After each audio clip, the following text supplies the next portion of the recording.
मैं जानता था कि मुझे अपने चाचा-चाची के कमरे की तरफ ध्यान नहीं देना चाहिए, लेकिन उस रात कुछ अजीब था। थोड़ी देर बाद चाची आराध्या धीरे-धीरे मेरे कमरे के दरवाजे तक आई और धीमी आवाज़ में बोली, "विराज, क्या तुम दरवाज़ा खोल सकते हो? मुझे बहुत घुटन हो रही है।" मैंने दरवाज़ा खोला तो चाची बहुत परेशान दिख रही थी। उनकी आंखों में आंसू थे और चेहरे पर एक बहुत गहरा अकेलापन दिख रहा था। उन्होंने बस इतना कहा, "आज मुझे किसी अपने की ज़रूरत है। क्या तुम मुझे थोड़ी देर के लिए संभाल सकते हो?" तो मैंने चाची को बैठाया और उन्हें समझाने की कोशिश की।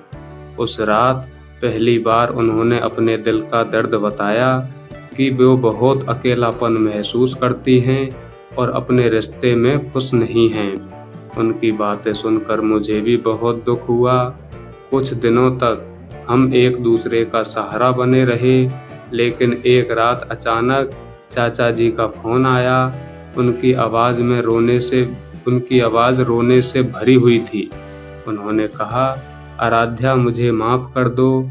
मैंने तुम्हें कभी चोट नहीं पहुँचाई।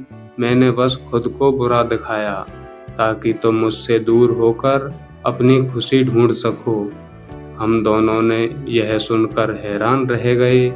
अगली सुबह हमें उनके कमरे में एक डायरी और तलाक के कागज़ मिले। डायरी में उन्होंने लिखा था कि वो चाहते हैं कि आराध्या अपनी ज़िंदगी अपनी खुशी से जिए।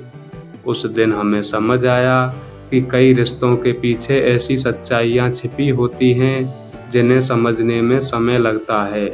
आज भी जब मैं उस रात को याद करता हूँ तो समझ आता है कि कभी-कभी किसी का त्याग ही किसी दूसरे की नई शुरुआत बन जाता है।